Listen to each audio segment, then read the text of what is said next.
Jedi here, a long time no see, YouTube. Well, I've been busy with shit and things like that.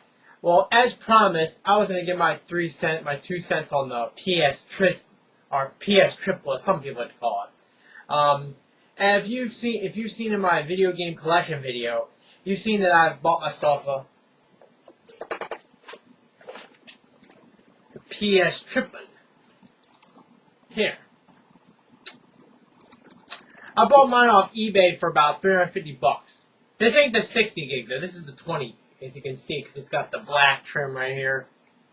The 60 gig has the silver trim. And also, the 20 gig lacks the memory stick and all that stuff, and the wireless. But I didn't really care about the hard drive space, because I can always swap it out through here. Just swap it out right in this little spot.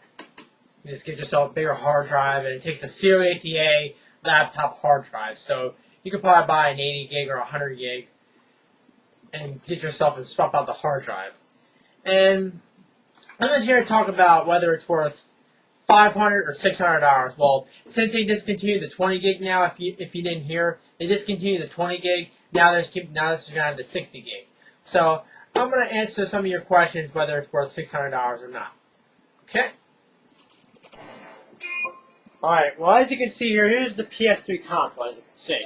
And right here is where you load your games at, right here. It's like an inside CD slot.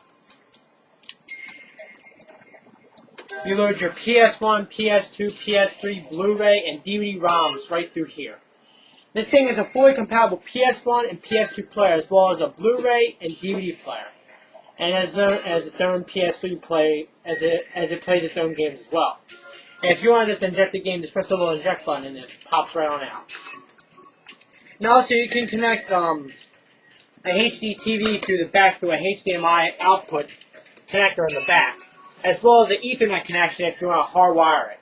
Since this doesn't have built-in wireless, I have to hardwire it to my router up near my computer so I'm able to get internet connection with this. And also you have 4 USB ports in the front. Use these to charge your 6-axis controllers, as well as hook up other peripherals you have connected to your system. And as you can see, here is the 6-axis controller, as you can see. And you press the little middle PlayStation button. As you can see here, it lights up. It tells you it's the first port. It's connected to the first controller port. And as you can see, let me just adjust the camera. As you can see here, if you recognize this, this is the cross media bar interface. The same interface that is used with the PSP gaming console.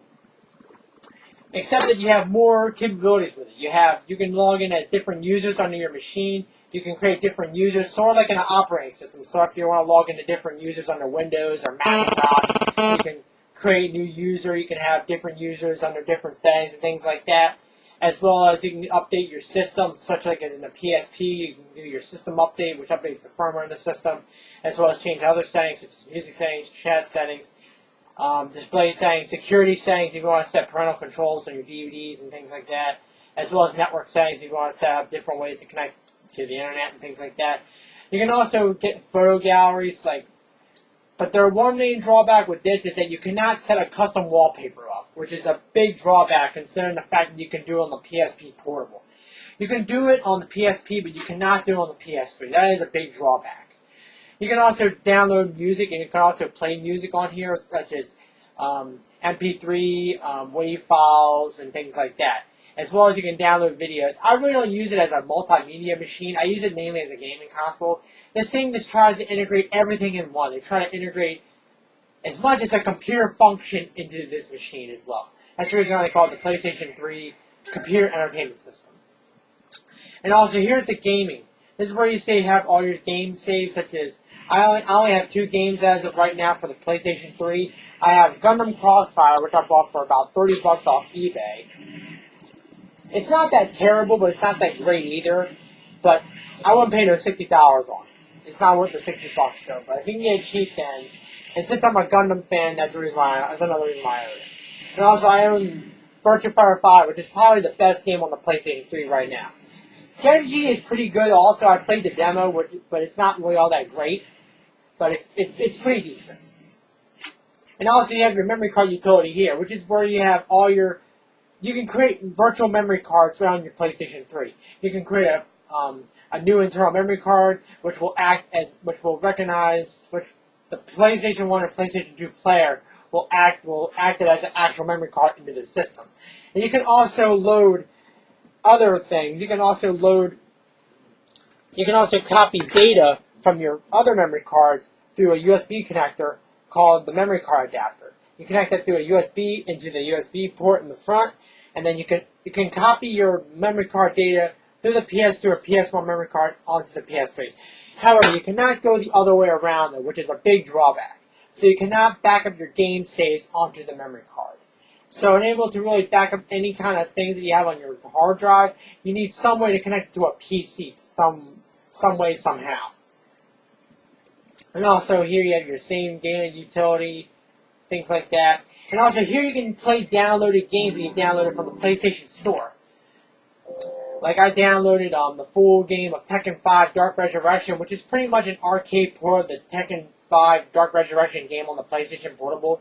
It's got all the same graphics as the PlayStation 2 Tekken 5 game, but if you're a Tekken mark, or if you're a Tekken fan, then it's well worth getting. It's only about $20. I think it's about it's $19.99 for it.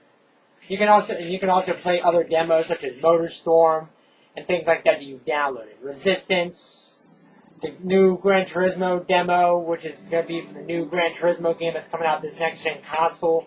I don't know when it's supposed to be coming out. It's supposed to be coming out sometime in 2007, 2008 sometime. Also, I got Ghost Sun Doku.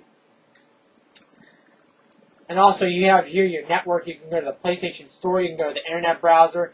You can surf the web up on here. You can this is pretty much a fully compatible web browser.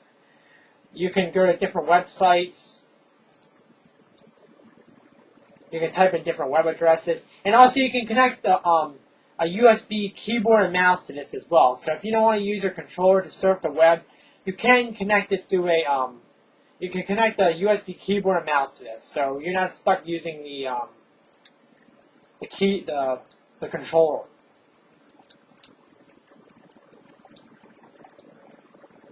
Alright, as you can see, I typed into google.com, and you can search for different things. You can also use the left analog stick as the mouse to scroll around and scroll up and down and things like that. And also here you have your little menu up on here. It kind of acts as your Windows toolbar. It's your Internet Explorer or Mozilla Firefox toolbar. You have file, back, refresh, bookmarks like your favorites, history, and things like that. I want to exit out of here right now. I want to show you the PlayStation Store. The PlayStation Store is not nearly as big or as good as the Xbox's live marketplace. The marketplace here on the PlayStation Store is very, very limited. Like, you have demos, but you can download demos of games that have already been out, like Armored Core 4, Ridge Racer 7, Full Auto, and you can also download full games as well, such as Mortal Kombat 2, which just came out, which is $5, which is not that bad. You can also download PS1 classics for the PSP. This is where you get like some of your PlayStation 1 games you can play on the PSP. You connect your PSP through the USB port, one of the USB ports in the front. Then what you do is you'll buy the game and it'll automatically download it, then it'll transfer it around to your PSP. You can download such games as classics as Destruction Derby, Wipeout, Jumping Flash, Rallycross, Jet Moto, all your favorite PS1 classics, pretty much. And as you can also download movie trailers as well as game trailers and things like that. But like I said before, this doesn't have nearly as much stuff as the Xbox Live Marketplace. Well, some people are going to argue that the Xbox 360 has been out for like more than a year. It was out a year longer than the PS3. True. But at the same time, the interface is not as sophisticated. Like, you know, with the Xbox Live Marketplace, you have like little categories like action, adventure, coin-op classics, and things like that. And this doesn't really have that sophistication to it. So there is room for improvement on the PlayStation Store. So I'm just going to exit the store right now, and I'm going to show you the Tekken 5. It's pretty much the same game as the Tekken as Tekken 5 on the PSP, the Tekken Dark Resurrection game. It's pretty much the same game as that, except that it just has the arcade mode. It doesn't really have any of the extra modes and things like that. And the graphics are just about the PS2 level. It's not really like a PS3 quality game.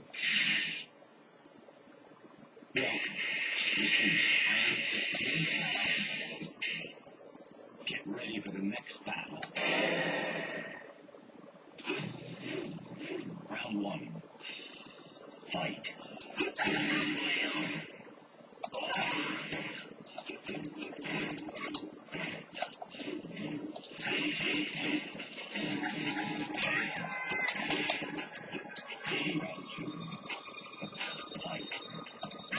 As you can see, it's not really that much different than the Tekken 5 and things like that, but if you're a Tekken fan, then you probably want to pick this up, though, you know what I'm saying? It's well worth getting if you're a Tekken fan.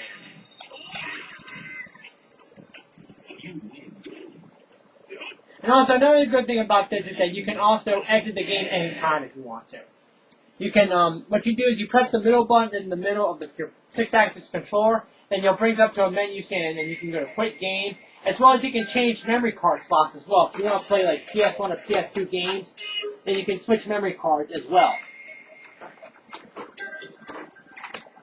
So, if you have PS1 or PS2 games, never fear. You can just... It's a fully compatible PS1 and PS2 player. I'm just going to insert a PS1 game in right now. And you don't have to worry about downloading any kind of updates or anything. So pretty much, you're getting a fully compatible PS1 and PS2 game player right out of the box. So you don't have to worry about downloading firmware updates like the Xbox 360 and things like that. That's one thing I can say about the PS3. The PS3 doesn't have any flaws with the backward compatibility. Mainly because the PS1 and PS2 motherboard chips and things like that are really integrated within the PS3's motherboard, really. It's not with the Xbox 360s that Xbox 360 has to use a software emulator for every game that you want to fully backward compatible with. That's the reason why you see game freezes and things like that with the Xbox 360.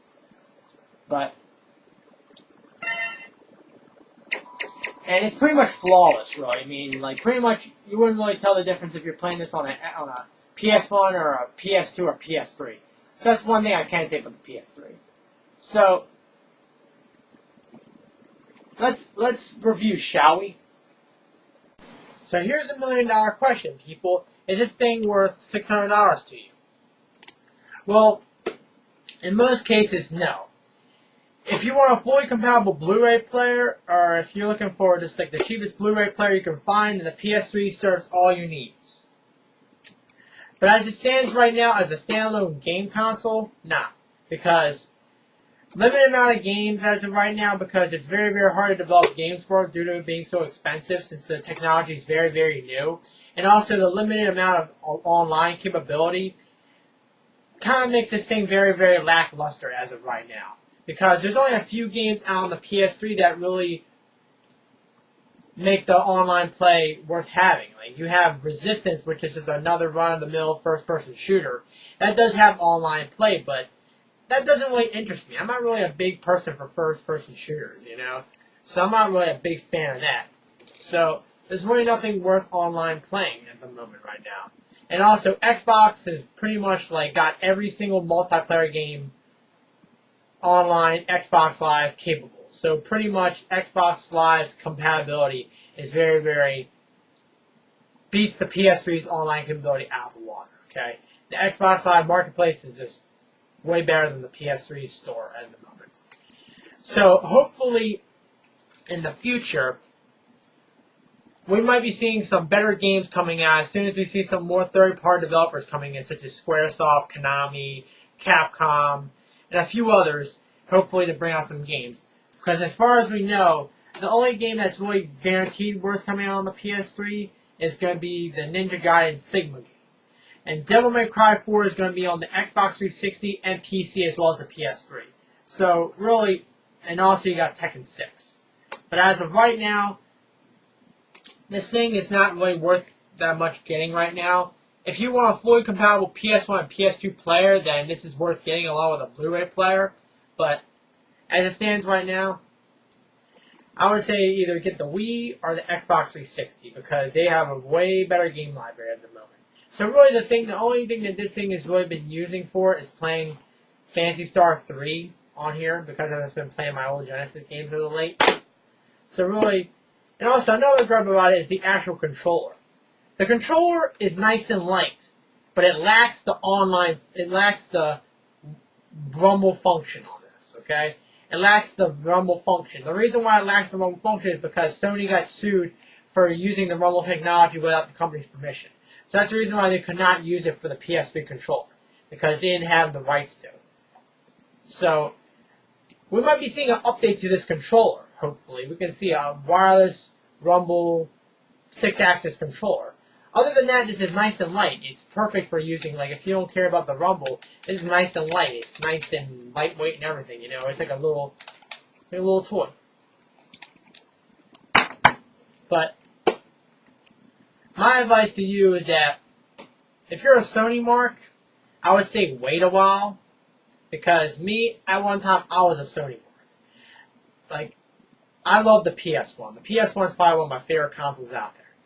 But like I said before, right now it ain't really worth your money. So I would say wait till around October, November, where possibly those are mostly where all the good games come out around that time. So I would wait till then to get the PS3.